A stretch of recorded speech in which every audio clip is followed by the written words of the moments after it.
자, 안녕하세요. 자, 오늘은 이 경제 이 5단원의 마지막 주제, 생애 주기별 금융생활 설계에 대해서 알아보도록 하겠습니다. 자, 우리가 이제 인생의 시기를 나누면은 이제 영유아기, 아동기, 그리고 여러분들이 속해 있는 청소년기, 그리고 제가 속해 있는 청년기, 그리고 성인기, 노년기 이렇게 구분할 수 있는데, 이 각각의 시기마다 우리가 해야 될 것들, 우리가 좀 이 시기에는 이런 걸 해야 된다라고 하는 그런 발달 과업이 있습니다. 과업이 있는데요.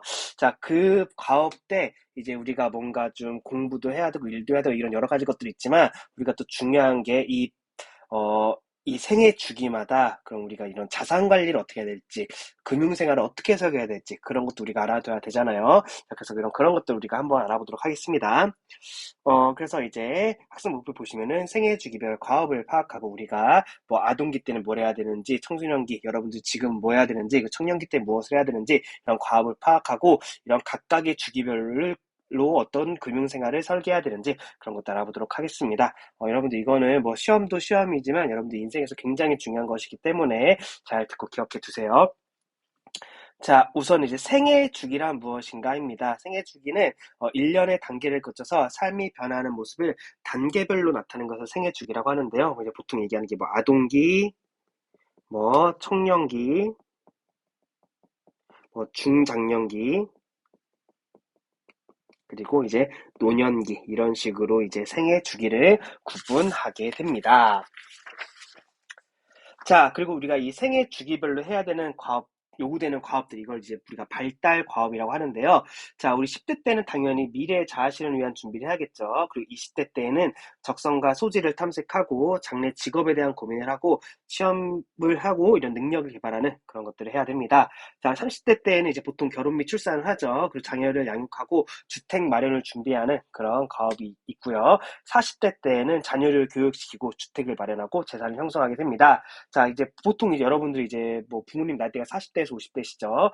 자녀를 결혼시키고 은퇴하고 재취업하는 것을 이제 좀 고려를 해야 되고 60대 때부터는 안정된 노후 생활을 위해서 건강을 관리하고 연금 생활을 이제 좀 준비하는 그런 것들이 이제 필요하게 됩니다. 자, 그래서 이제 이걸 종합해서 얘기하면은 이제 아동기 때는 이런 청소년기를 포함합니다. 학교 교육을 하게 되는데요. 이런 학교 교육에서 우리는 공동체 생활에 필요한 무엇을 습득하냐? 지식과 주범을 습득하게 된다. 그래서 우리가 이런 학교에서 이런 뭐 교과적인 지식을 쌓는 것도 중요하지만 이런 공동체 생활, 여러분들이 어떤 일을 하든 거의 대부분 99%의 학생들은요 공동체 생활을 하게 될 겁니다. 그래서 이런 공동체 생활에 필요한 지식이라든가 규범을 습득하는 게 이 여러분들의 이런 현재 상황에서는 굉장히 중요하다고 볼 수 있어요. 자, 그리고 이때 자아 정체성을 형성하고요, 진로를 탐색하는 그런 활동이 요구가 된다. 자, 그리고 대학교에 들어가고 이제 초창기, 이런 사회생활의 초창기, 이런 청년기 때는 성인으로서의 이런, 신념, 내가 어떤 삶을 살아야겠다, 내가 어떤 생각을 가져야겠다, 이런 신념을 확립하고요. 그 다음에 이런 취업을 하고, 이런 취업에 필요한 능력을 개발하고, 그 다음에 결혼, 출산 등 가족 생활을 위한 준비도 이 시기에 해야 됩니다. 결혼이나 출산, 이런 가족 생활을 위한 준비도 이때 해야 되고요. 뭐 물론 결혼과 출산을 하지 않겠다라고 생각할 수 있지만 이제 보통은 이제 이런 결혼과 출산을 생각하기 때문에 이런 것들을 이제 대비하는 것들이 중요하다. 자, 그리고 이제 부모님으로부터 독립을 하는데 경제적 독립이 가장 중요합니다. 여러분들 경제적으로 독립하지 않는다면은 독립했다고 볼 수가 없어요. 그래서 이런 경제적 독립이 굉장히 중요합니다. 경제 독립을 하는 그런 시기이고요. 자, 중장년기입니다. 자, 이때는 자녀를 양육하고 주택을 마련하고 이런 노후에 대비하는 그런 것들이 요구가 되고요. 책임감 있는 사회에 책임 있는 구성원으로서의 역할을 여러분들 수행을 해야 됩니다. 선생님도 이제 교사로서 이제 사회를 구성하는 사람 중에 한 명이잖아요. 그래서 나는 교사로서 이제 학생들을 이제 올바르게 교육하고 학생들이 이제 이런 사회 발전에 이바지할 수 있도록 키운다, 이런 역할을 수행하고 있는 거잖아요. 여러분들도 각각의 자리에서 뭐 돈을 번다, 그런 것도 개인적으로 중요하지만 내가 이 맡은 일을 하면서 사회에 이런 책임 있는 구성원으로서 어떤 사회적 역할을 할 것인지 그런 것도 이제 생각을 해봐야 될 것 같아요. 자, 그리고 노년기에는 대부분 생산활동에서 벗어나서 이제 무엇을 관리하게 되느냐? 건강을 관리하게 되겠죠. 건강을 관리하고 신체적 노화를 수용한다. 아, 이게 굉장히 중요합니다. 나이 드는 걸 받아들여야 돼요. 여러분, 나이가 들면은 눈도 침침해지고 또, 선생님이 이런 나이가 든다는 걸 느낀 게 뭐냐면은 살에 들리는 거. 여러분들은 막 밥 먹거나 물 마시거나 그럴 때 살에 들리지 않잖아요. 그런데 나이가 들면서 이제 점점 살에 들는 게 많아져요. 그래서 이제 할머니랑 엄마랑 나랑 이렇게 밥을 먹으면은 할머니는 밥을 먹을 때마다 이제 몇 끼마다 이렇게 살에 들리시는 것 같고요. 우리 엄마는 일주일에 한 번 정도, 나도 이제 몇 주에 한 번 정도는 살에 들리는 것 같아, 밥 먹을 때.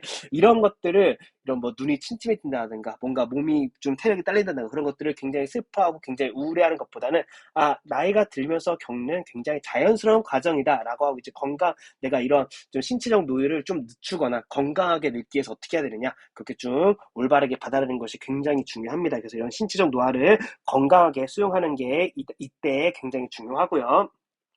그다음에 은퇴 이후의 삶에 적응해야 된다. 특히 선생님들 같은 경우는 굉장히 그런 그 여러분들처럼 이렇게 활발하고 굉장히 그런 좀 아이들과 이렇게 좀 평생 이렇게 살아가다가 은퇴를 하면은 굉장히 좀 우울하다고 해요. 좀 힘도 많이 빠지고 그래서 은퇴 후의 삶에 어떻게 적응해야 되는지 그런 것도 생각을 해야 되고 노년기 때문에 그리고 안정되고 보람된 노후 생활을 위해서 노력을 해야 된다. 자, 그리고 이런 생애의 마지막 시간을 대비하는 그런 것들이 중요하게 된다.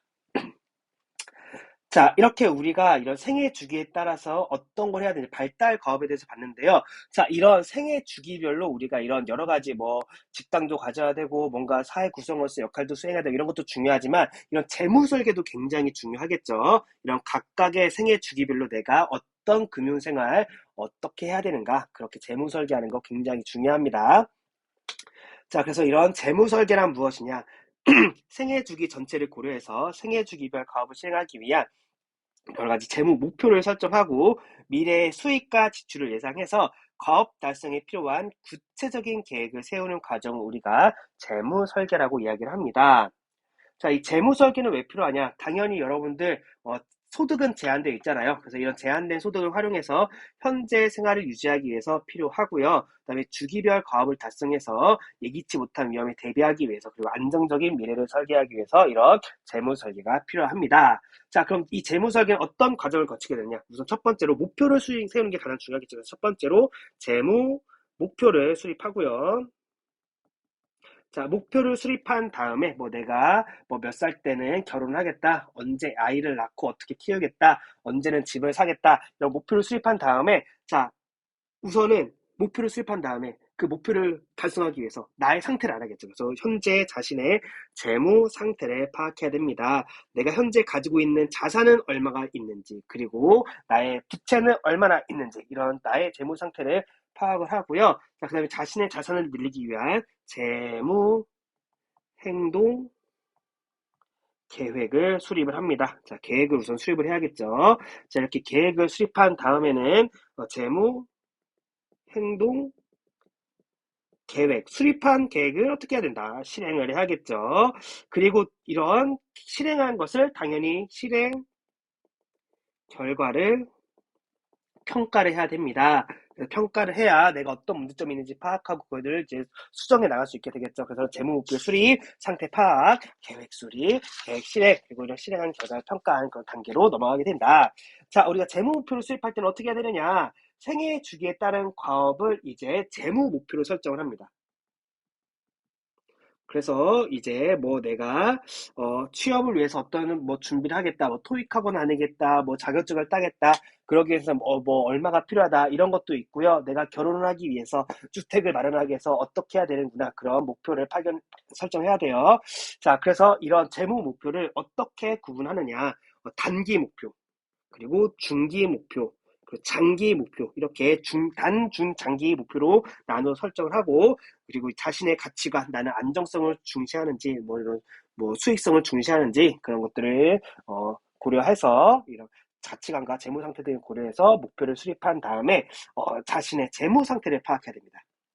현재 뭐 소득, 그 지출, 보유 자산, 부채, 이런 것들을 파악한 다음에 계획을 수립해야겠죠. 재무 목표를 달성하기 위한 포트폴리오를 구성합니다. 그래서 이 포트폴리오를 구성할 때는 당연히 우리가 전 시간에 했던 안전성이나 수익성, 그리고 유동성을 모두 고려해야겠죠. 그래서 우리 저번에 얘기했던 달걀을 한 바구니에 담지 말라 했던 것처럼 뭐 저축, 주식, 채권, 부동산, 이런 것들을 이제 균형 있게 구성을 해야 됩니다. 그래서 이렇게 이런 안전성, 수익성, 유동성을 고려해서 이런 저축을 몇 퍼센트, 내 수익의 몇 퍼센트를 저축해 놓고 주식해 놓고 채권에 몇 퍼센트 놓고 이렇게 할지 포트폴리오를 구성한 다음에 이걸 이제 실행하게 됩니다. 그래서 자신이 원하는 목표에 가장 적합하고 빠른 방법으로 돌아갈 수 있도록 계획을 이제 실행을 하게 되고요. 자, 그리고 실행 결과를 평가하게 됩니다. 그래서 정기적으로 자신이 만든 포트폴리오를 평가해야 돼요. 그래서 내가 생각보다 주식을 잘하네. 그래서 주식에 좀 더 늘려야겠다. 이렇게 계획을 수정할 수 있고요. 내가 생각보다 돈을 많이 벌어서 조금 더 좋은 주택을 옮길 수 있을 것 같아. 이렇게 목표를 재설정할 수도 있게 됩니다. 그래서 이런 여러 가지 것들을 이제 이 과정을 통해서 할 수 있다. 자, 그럼 이제 마지막 생애 주기별 재무 설계는 어떻게 해야 되느냐? 자, 이 그래프를 보면은 생애 주기별 소득과 소비 곡선이 있는데 여러분들 교과서 157쪽에 있는 그래프입니다. 이 주황색 곡선이 이 지출 곡선이고요. 그리고 이 초록색 곡선이 수익 곡선입니다. 자, 여기서 이제 우리가 이 20대, 이 시기 20대, 30대 이 사이는 이런 수입보다 지출이 많을 수밖에 없어요. 그래서 이때는 뭔가 내가 취업을 위한 준비를 해야 되기 때문에 지출보다 수입이 많다가 이렇게 30대, 20대 후반에 30대가 되면은요, 좀 지출보다 수입이 더 커지는 그런 모습을 보이게 됩니다. 자, 그래서 이 30에서 40대 이 사이가 이제 이렇게 빨간색 치고요. A라고 할게요.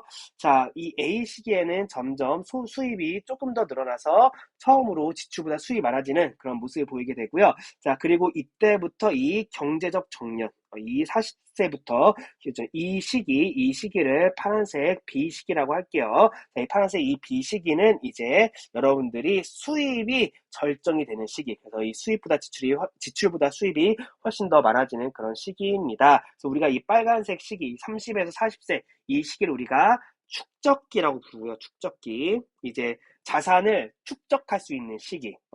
이때는 수익도 그렇게 많지 않지만 지출도 적기 때문에 여러분들이 이제 축적을 시작할 수 있는 그런 시기예요. 자, 그리고 이 40세부터 경제적 정년, 이 파란색 시기를 이제 우리가 가속기라고 합니다. 가속기. 그래서 이런 자산을 축적하는데 좀 가속도를 붙이는 그런 시기이고요. 이 이후 시기는 우리가 이제 보유기라고 부른다. 그래서 우리가 이 재무 설계를 할 때는 축적기, 가속기, 그리고 보유기 이렇게 구분해서 설계를 할 수 있게 됩니다. 자, 우리 우선 축적기를 보면은요, 보통 이제 청년기, 저입니다, 저. 저 같은 청년기에 해당하게 됩니다. 그래서 이런 여러분들 담임생 중에서는 이제 저나 왕재태 선생님이나 차경환 선생님이나 이 정도가 이제 축적기겠죠. 이제 저랑 차경환 선생님 그리고 안인주 선생님 같은 세대입니다. 그래서 이렇게 청년기에 해당하게 되는데요. 자, 이 청년기 때는 우리가 보통 생각해야 될 게 결혼과 가족을 만드는 거, 그러니까 자식을 낳는 거죠. 이런 것들을 이제 좀 생각을 하게 되겠죠. 자, 이때부터 안정적인 소득이 발생하기 시작하게 되고요. 그래서 이렇게 취업과 소득이 발생하게 된다. 자, 그래서 이 시기에는 자산의 축적이 가장 요구되는 시기입니다. 이때는 쓸 생각보다는 쌓아놓는 거, 재산을 모으는 거를 가장 먼저 생각해야 되는 시기예요. 여러분들 나중에 어른이 돼가지고요, 돈을 벌기 시작하면은 뭔가 그 생각이 들 수밖에 없어. 나 이거 뭐 쓰지? 돈 되게 많네. 그래서 이제 어른의 소비를 하기 시작하는데요. 네, 그러지 말고 축적이 가장 중요한 시기입니다. 이런 결혼, 자녀 교육, 주택 마련, 미래에 대한 대비 등을 위한 자금 마련이 필요합니다. 그래서 미래를 위한 저축이 필요한 시기고요. 그래서 우리는 이 그래프에서 이 A만큼의 양, 이 빨간색 A만큼의 양을 무엇할 수 있는 시기다. 바로 저축할 수 있는 시기입니다. 그래서 이 시기에는 어느 금융상품에 내가 이런 아까 얘기했던 안정성, 수익성, 유동성을 따져서 어떤 금융상품에 저축을 할지 혹은 투자할지